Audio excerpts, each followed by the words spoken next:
comezamos coa historia, cada unha delas foi unha das partes máis complicadas, cada unha delas decidir pois máis ou menos que ia contar.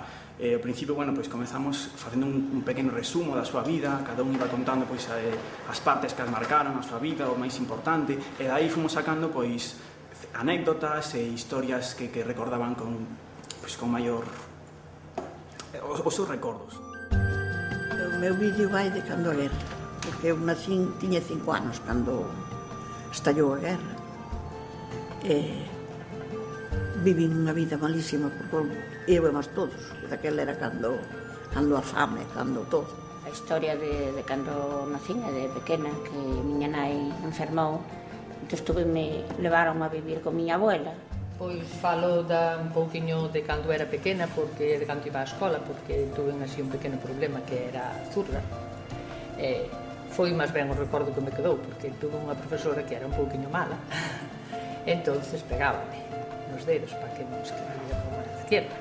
A miña mãe era unha muller moi alegre, cantábame, e máis contábame as historias todas dos seus pais. Entón, eu tuve unha añoranza moita de conocer eses abuelos, nunca os conocí. Entón, todo aquilo que me contaba ela, pois acordoume de contar esa historia.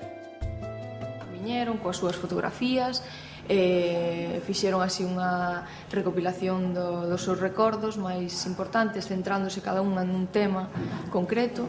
Primeiro fixeron unha historia relatada co writer, co procesador de textos, e despois escanearon as fotos, elas mesmas, retocaron o que recortaron, e despois fixeron unha elección da música, gravaron a súa voz coa historia que eles habían relatado, e despois montaron todo xunto co Caden Live, e quedou así a historia de cada unha, e despois xuntamos todas as historias.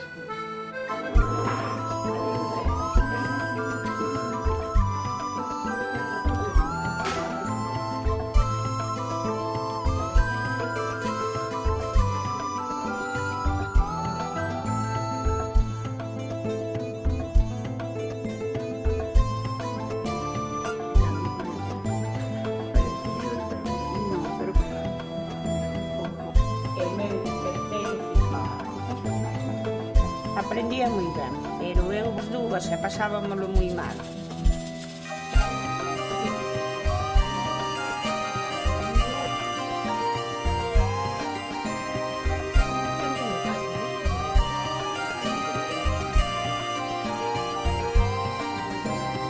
A todo o mundo, pero non sabedes o que perdedes. Vas a que eu non sei.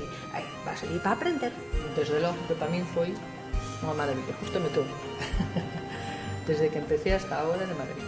Non sei, costa aprender, pero eu creo que a verdade é que eu tiña que intentar todo o mundo. Ejercito a memoria, mas ao mesmo tempo sempre aprendes algo. Saber non ocupa lugar, entonces.